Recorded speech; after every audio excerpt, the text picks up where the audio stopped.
자, 이제 한진우 원장님의 건강 플러스 시간이 돌아왔습니다. 네, 원장님 오늘은 냉방병에 대해서 알려주신다고요? 네, 요즘 그 장마에다가 무더위가 기승을 부리고 있죠. 습도도 높고 그래서 에어컨 선풍기를 거의 끼고 살다시피 하는데요. 맞아요. 자제를 하고 싶어도 에어컨 선풍기 없이는 정말 살 수가 없을 것 네. 같아요. 그런데 오늘 냉방병의 그 증상 그리고 발생하는 그 원인들을 예방하는 네. 이런 방법까지 모두 알려드리도록 하겠습니다. 네. 오늘 아주 시적절한 건강 정보를 여러분께 전해드릴 것 같은데요. 냉방병이 생기는 원인, 단순히 에어컨 바람 많이 쐬서 생기는 겁니까? 그런데 복잡합니다. 예. 냉방병이라고 하는 것은 에어컨이 발명되고 널리 보급되면서 생긴 신종 질환이라고 볼 수 있죠. 네.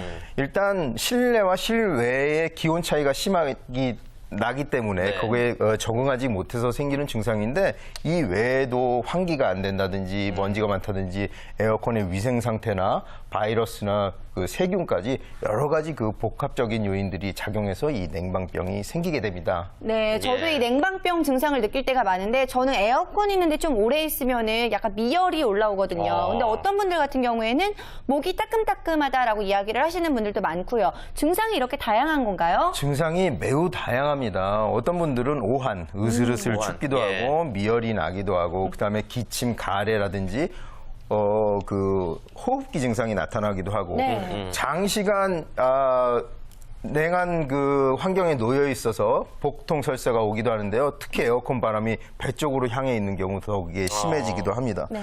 특히 여성분들은 수족냉증이 오면서 생리통이나 생리불순 등의 그 부인과 질환이 생기기도 하니까 정말 다양한 증상들이 발생하는 거죠. 네. 근데 또 주위에서 냉방병 걸렸다고 그러면은 아유, 개도 안 걸리는 온열 감기에 걸리냐? 이러면서 여름 감기로 그냥 치부하는 경우가 있더라고요. 근데 여름 감기랑 냉방병은 완전히 다릅니다.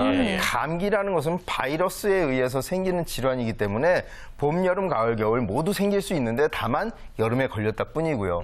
냉방병은 여름에만 발생하겠죠. 에어컨을 가동하는 기간에만 발생하고 예. 바이러스에 의해서 생기는 질환이 아니니까 여름 감기와 냉방병은 다른 질환이다 이렇게 볼 수가 있겠습니다. 네. 이 냉방병 제대로 치료 안 하면 또 굉장히 무서운 합병증에 시달릴 수도 있다고 들었거든요. 그렇죠. 특히 어린아이들은 그 외부 온도에 그 내 신체 온도를 적응하는 능력이 아직 미숙하기 때문에 에어컨이 있는 환경에 있다가 밖으로 나갔을 때 오히려 열병이나 어떤 탈수 증상이 쉽게 올 수가 있죠. 그다음에 심폐기능이 허약하다든지 어떤 당뇨라든지 어떤 기력이 저하되어 있는 이런 분들은 그 증상이 더 심해지거나 냉방병에 더 걸리기 쉬운 상태가 되고요. 이렇게 이제 면역력이 저하되어 있는 기저질환을 갖고 있고 거기에다가 그 레지오넬라 균이라는 게 있어요. 그 에어컨 그 냉각수에서 살고 있는 그런 균인데 여기에 감염이 되면 중증 폐렴이 와서 굉장히 심각하고 위험에 빠집니다. 치사율이 39%나 돼요. 네. 그럴 때는 반드시 의료기관에 가서 치료를 하셔야 되겠죠. 네, 냉방병 이야기를 듣다 보니까 저희가 쉽게 지나칠 그런 병은 아닌 것 같은데 근데 밤에 잘 때요 에어컨을 끄고 자려니 너무 덥고 켜고 자려니 또 너무 춥고 이럴 때가 있거든요. 이건 어떻게 해야 될까요? 그 부분이 굉장히 어려운 부분이에요. 네. 제가 지지난주에 관광버스에서 한 12시간 이상 에어컨을 쐬고 목감기가 걸렸잖아요. 네. 뭐든지 과하면 탈이 나게 마련입니다.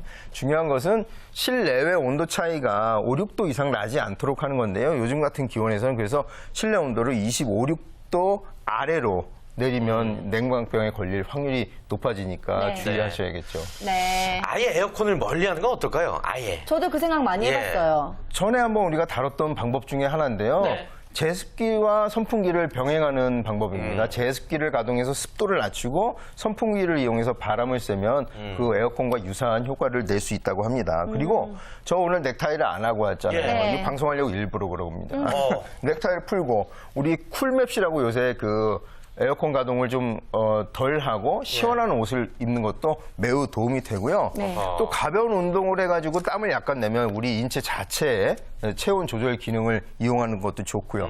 또 환기를 자주 해야 그 여름철에 오히려 건조해서 생기는 질환들이 생길 수 있거든요. 네. 이런 것도 주의하시면 좋고요.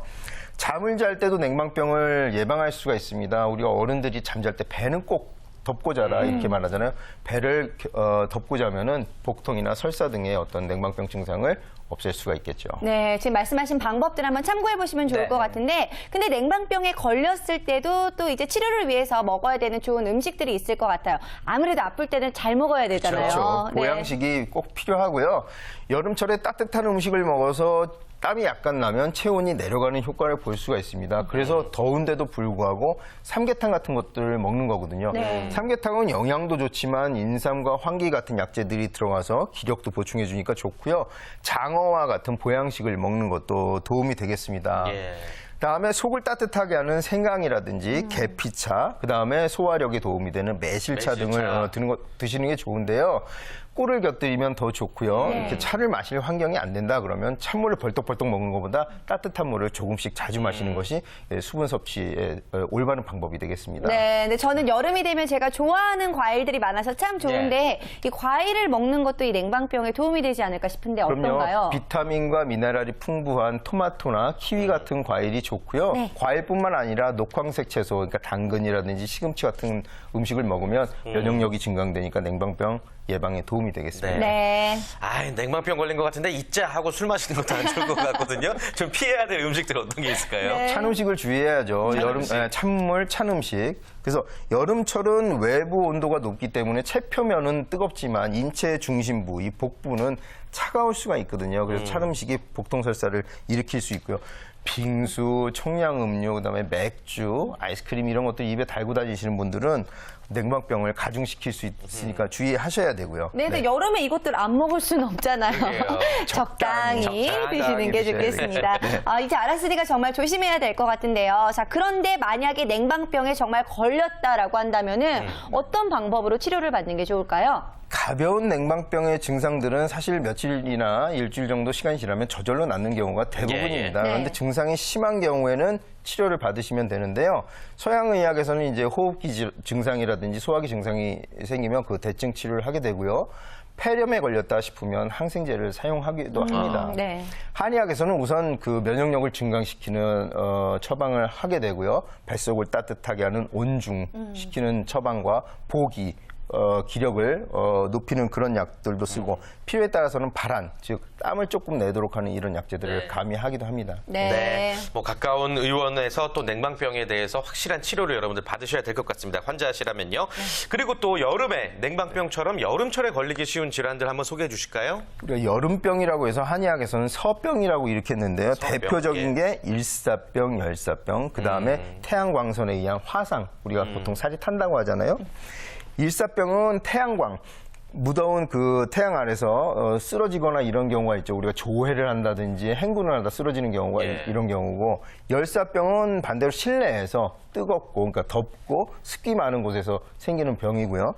이 태양광선, 자외선에 노출이 되면 이게 화상을 입는데요. 이런 질환들이 있습니다. 네. 일사병과 열사병 그리고 일광 화상에 대해서 알아봤는데 증상은 각각 어떻게 다른가요? 일사병의 경우 얼굴이 창백해지는 게 특징이고요. 어지럽죠. 현운, 그다음에 미식거리기도 하고 두통도 나고요. 이런 증상이 있다가 심하면 쓰러지기도 하죠. 이럴 때는 서늘한 그늘에 옮겨놓고 묶여있는 것들은 잘 좀 풀어주고 바람을 쐬주고 그다음에 다리를 약간 올려서 이 두뇌 쪽으로 혈액이 공급되도록 이렇게 해주면 되겠고요. 열사병의 경우는 얼굴이 반대로 붉어집니다. 네. 땀이 안 나는 것이 특징이에요. 땀이 났다면 체온 조절이 돼서 열사병이 걸리지 않거든요. 근데 생겼을 때 응급처치법은 아까 일사병과 유사하게 서늘한 곳에 옮기면 되겠고요.